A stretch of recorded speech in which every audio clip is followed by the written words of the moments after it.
Hey there, friends. Happy day to you. I have 3 new starter journals to go in the shop.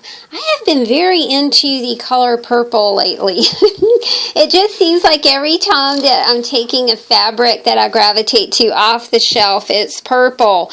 And we just finished our series of fairy journals, and I think that I'm just kind of having like a purple phase. Maybe I'm having a purple phase. I don't know what it is. But anyway, I've got 3 new things that kind of speak to purple to share in the Etsy shop with you guys. Let's take a look first at this pretty Pansies journal. Now remember, these are small in size. These are 4.5 by 6.25 by 1.5 on the spine. So these are petite starter journals. It's finished off really simply with some glass beads and also some plastic beads. I thought those plastic beads went really well with these beautiful colors of these pansies. So let's crack her open and see what we see. We start off with, like I said, it's the sparkly purple thing going on here.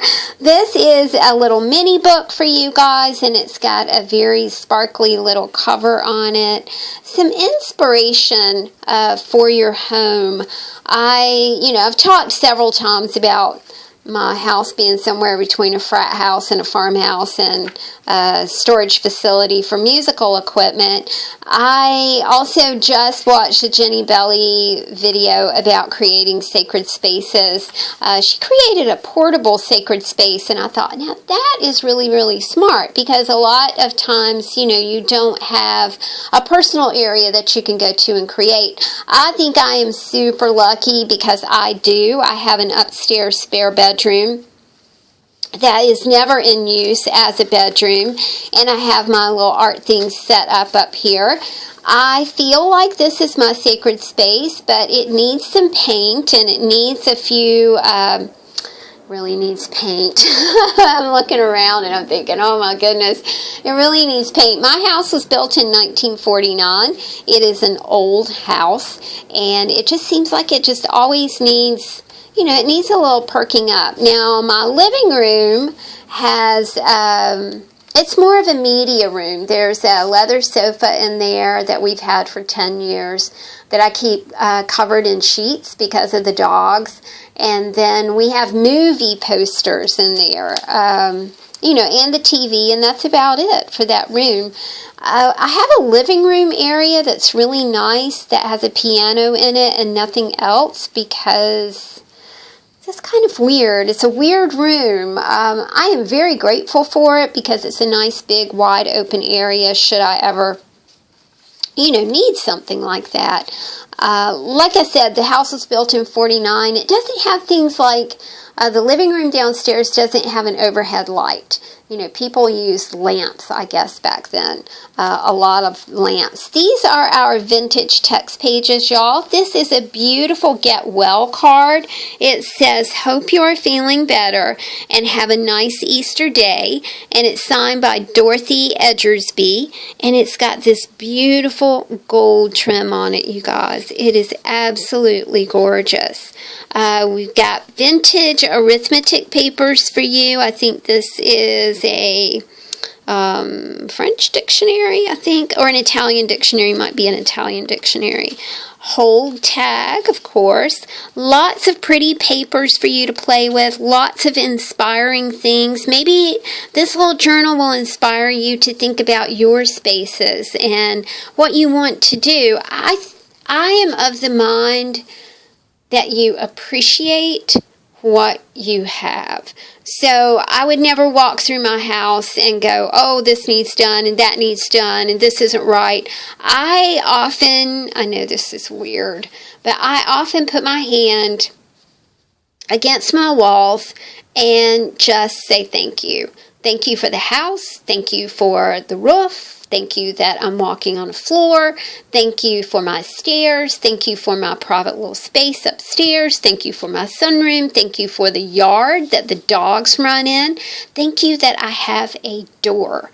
Oftentimes when I've been out for the day and I come home, and I am able to stick a key in a door and unlock a lock.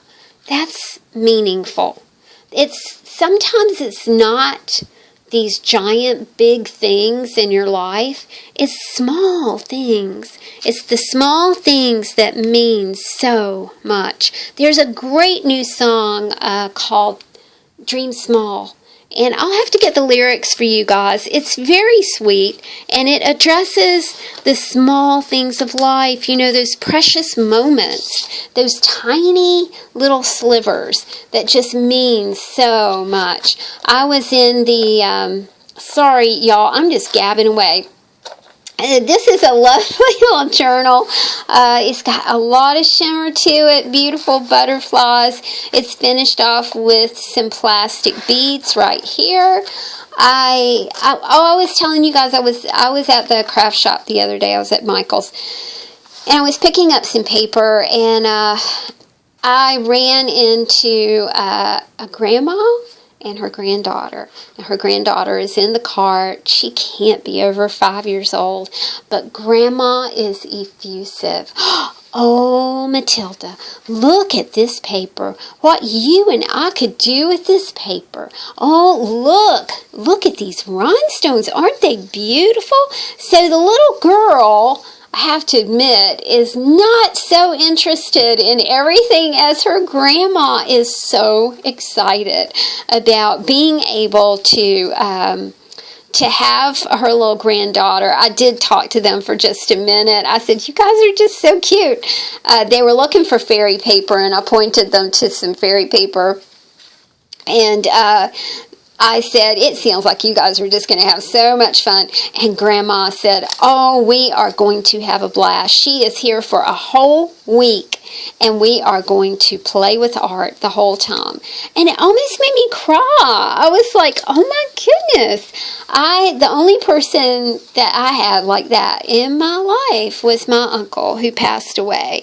And he was always willing to allow me to come into his room, his sacred space, and listen to music and ask questions. And, he asked me, what would you like to listen to today? Well, I'd really love to listen to Jefferson Airplane, or I'd love to listen to the Beatles' White Album, or I would love to hear some Joni Mitchell today. So to me, his room was the most interesting spot on the planet, y'all. And I was tiny. I was like 4, 5, 6. But I was thinking about, my uncle, and I was thinking about running into that sweet grandma. And I was thinking that we always need to pass along that love of art. That not just art, creativity, period. If we see someone who is loving it, then be encouraging. Don't be discouraging. Encourage them in their art, encourage them in their reading, encourage them in their learning. Kids are like little sponges. There's no doubt about it. You guys, this is another purple journal. It's completed with glass beads and a few plastic beads thrown in there. I really do like these glass beads right here. I think they're so pretty. They're like a square shape, kind of unusual, to say the least. We've got a little kitty cat on some books. I've got a tied journal in here for you to maybe journal on, or maybe write someone a note. Not long ago, my art angel said that the little books that I include in my journals, she said that often she will fill them with inspirational thoughts or quotes and abandon them. I love that idea. I love the idea of abandoned art anyway. I think it would be enchanting to find abandoned art and claim it as your own. I love that people abandon their art and, do it in public places or private spaces. I just really did like the idea of passing on some inspiration in that sort of abandoned sort of way. This is a vintage Christmas card for you guys. I really love the pine cones covered with snow. I think that's so pretty. And it's signed Marion, and I believe that's Myron on the back. But there's just so, that was a cool idea. And I like it. And if that's the way that you want to use your skinny book or your mini book, or, this book is full of pages that you could make your very own mini books and then write inspirational quotes or sayings or words or, notes of encouragement. Gee whiz, I mean, we live in a world where we really need to be encouraged. We need to be encouraged to be kind, to be hopeful. I have to confess that hopeful is sometimes very elusive for me. Sometimes I don't feel hopeful. Sometimes I don't feel like this world can really last much longer in the shape it's in. And then, something will happen, like seeing that grandma and her little daughter in a store. And to me, that's super, super hopeful. I was in the Dollar Tree over the weekend, and it was 100 degrees here, has been 100 degrees here every day lately. When I say 100, I mean like between 95 and 98. And there was a cashier in there, and I could tell that she was troubled. And I was not in her line, but I was in a line next to her. And I overheard that her power had been cut off because she could not pay her bill. She was talking to one of the customers. And it just broke my heart, y'all. Not only, it wasn't like her air conditioning quit and she couldn't afford to have it fixed. So she still had power so she could have a fan to keep cool. Her power was off. And I really do think that Source puts you in places that you need to be so you can hear things and just develop gratitude for the things you have. I mean, your house may not be a castle, but it has power. Your home may not be this fancy golf community or whatever, but it's your home. It's your space. It's your place. So be appreciative. Be grateful. Be hopeful. Pass along some hope to somebody else. I do not know where all that came from, but there we go. 3 new starter journals for the shop, you guys. Thanks again for all your support at Etsy. You make such a difference in my life. I appreciate each and every one of you. Thank you so much, and I will see you soon. Bye.